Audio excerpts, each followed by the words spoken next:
आदमी पार्टी के सांसद संजय सिंह प्रेस कॉन्फ्रेंस कर रहे हैं। तो समाज के जिस अंतिम आदमी को हमारे देश का संविधान पूरे अधिकार के साथ जीने का हक देता है, उसके साथ ऐसी दरिंदगी, ऐसी हैवानियत, ऐसा वहसीपन, जिसको आप सुनेंगे तो आपकी रूह कांप जाएगी। मैं कल गया था प्रयागराज उस परिवार से मिलने के लिए। एक परिवार के 4 लोगों की हत्या कर दी गई, पूरे परिवार को साफ कर दिया गया। पिता की हत्या हो गई, मां की हत्या हो गई, बेटा जो बोल नहीं पाता था, मूक था, बधिर था, उसकी हत्या हो गई, दिव्यांग था,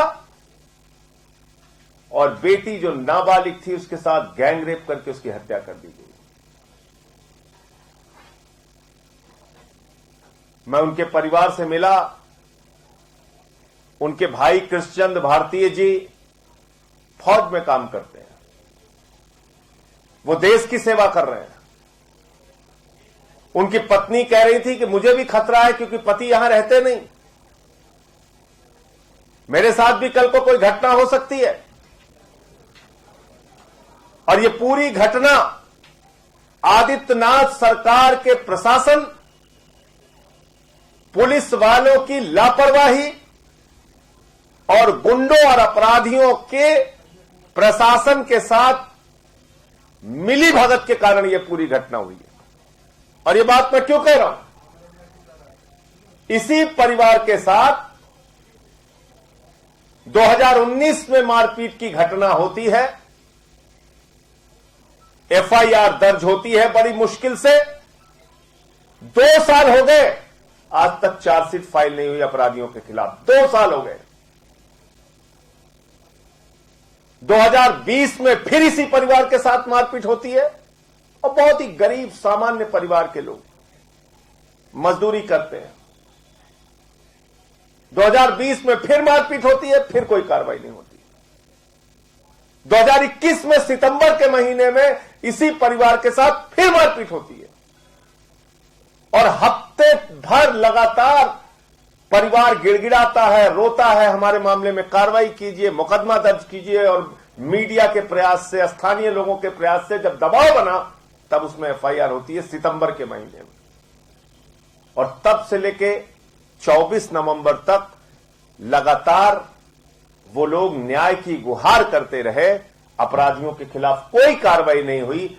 पुलिस वाले उनके साथ मिलकर अपराध कराने में बढ़ावा देते हैं, और फिर 24 नवंबर के दिन ये बीभत्स कांड हुआ, जहां पर एक नाबालिग बेटी के साथ गैंगरेप होता है, एक दिव्यांग का गला घोट के मार दिया जाता है, और उसके मां बाप को हत्या कर दी जाती है निर्मम तरीके से। यह हाथरस कांड से भी ज्यादा भयानक, भयावह और बीभत्स कांड है। लेकिन आपको जानकर अफसोस भी होगा, दुख भी होगा कि कितनी संवेदनहीन सरकार है हमारी, कि अब तक आदित्यनाथ जी ने परिवार से बात नहीं की, उनके भाई फौजी से बात नहीं की अब तक। वहां सरकार का मुख्यमंत्री तो छोड़िए, कोई मंत्री भी अब तक नहीं गया। सरकार का कोई बड़ा अधिकारी भी जाके भरोसा दिलाने के लिए तैयार नहीं हुआ। उसकी एकमात्र वजह है, एकमात्र वजह, उत्तर प्रदेश में आदित्यनाथ की सरकार जातीय विद्वेष की भावना से काम कर रही है। जातियां देखकर वहां न्याय दिया जाता है। किस जाति को हो उसके हिसाब से तुमको थाने से न्याय मिलेगा, पुलिस से न्याय मिलेगा, प्रशासन से न्याय मिलेगा।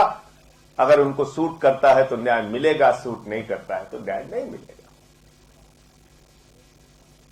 हमें याद है जयप्रकाश पाल की पूरे प्रशासन के सामने हत्या कर दी गई बलिया में। हमें याद है संजीत यादव का अपहरण करने के बाद पुलिस वाले फिरौती दिलाते हैं उसी परिवार से 30 लाख रुपए, और बाद में उसकी हत्या कर दी गई। हाथरस का कांड हम भूले नहीं है। प्रभात मिश्रा का फर्जी इनकाउंटर नहीं भूले। इंद्रकांत त्रिपाठी का किस तरीके से एसएसपी हत्या करवा देता है, रंगदारी मांगता है, वो नहीं भूले हम। नहीं भूले मनीष गुप्ता को किस तरीके से पुलिस ने पीट पीट के मार दिया, अरुण वाल्मीकि को पीट के थाने में मार दिया, जितेंद्र श्रीवास्तव को पीट के मार दिया, अनेकों घटनाएं। और ये जो कांड हुआ है इसमें परिवार 1 साल से नहीं, 2 साल से नहीं, 3 साल से लगातार न्याय की गुहार कर रहा था। प्रशासन ने सुनवाई नहीं की और अपराधियों का मनोबल इतना बढ़ गया कि उन्होंने इस दरिंदगी की घटना को अंजाम दिया। मैं इस मामले में मांग करता हूं आदित्यनाथ जी से कि कृपा करके खुद और अपनी सरकार को कुंभकर्ण की नींद से जगाइए। जागिए और जानिए उत्तर प्रदेश में क्या हो रहा है। जागिए आदित्यनाथ जी, खाली भाषण देने से और नफरत फैलाने से कुछ नहीं होता, खाली बड़ी बड़ी बातें करने से कुछ नहीं होता। जागिए अमित शाह जी, आप तो कह रहे थे रात में 12 बजे भी कोई 16 साल की लड़की गहने पहन के घूम सकती है। यह घटना किस ओर इशारा कर रही है? मथुरा में दरोगा की परीक्षा देके एक बेटी अपने घर जा रही थी, उसके साथ गैंगरेप हो गया दिन दहाड़े। और आप लोग इतनी बड़ी बड़ी बातें करते हैं। उत्तर प्रदेश की कानून व्यवस्था बद से बदतर हो चुकी है। छोटी छोटी बच्चियों के साथ वहां बलात्कार की घटनाएं हो रही। और आदित्यनाथ जी से मैं कहना चाहता हूं, अगर जरा सा भी आपके अंदर शर्म है, आपकी सरकार में जरा सा भी शर्म है, तो इस मामले में फास्ट ट्रैक कोर्ट बनाइए।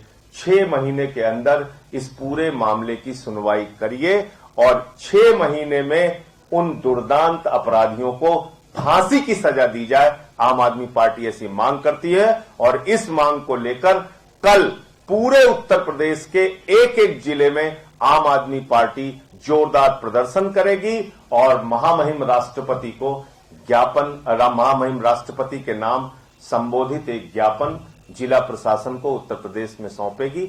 हर जिले में कल उत्तर प्रदेश के 75 जिले में यह प्रदर्शन होगा। और मैंने इस पूरे प्रकरण को लेके महामहिम राष्ट्रपति जी से समय भी मांगा है और उनसे अपील की है कि वो इस प्रकरण में हस्तक्षेप करें। उत्तर प्रदेश में आज जातियां देख के न्याय दिया जा रहा है, कानून और संविधान का मजाक उड़ाया जा रहा है, लोकतंत्र की गला घोट के हत्या की जा रही है। और ये घटना जिसमें 3 साल से एक परिवार न्याय की मांग कर रहा था, ये उसी का एक जीता जागता उदाहरण है। इसलिए मैंने महामहिम राष्ट्रपति जी से समय मांगा है। जैसे ही वो हमें समय देंगे, मैंने मुलाकात की है उस परिवार से और जाकर पूरी घटना के बारे में देश के राष्ट्रपति महोदय को अवगत कराने का काम करूंगा।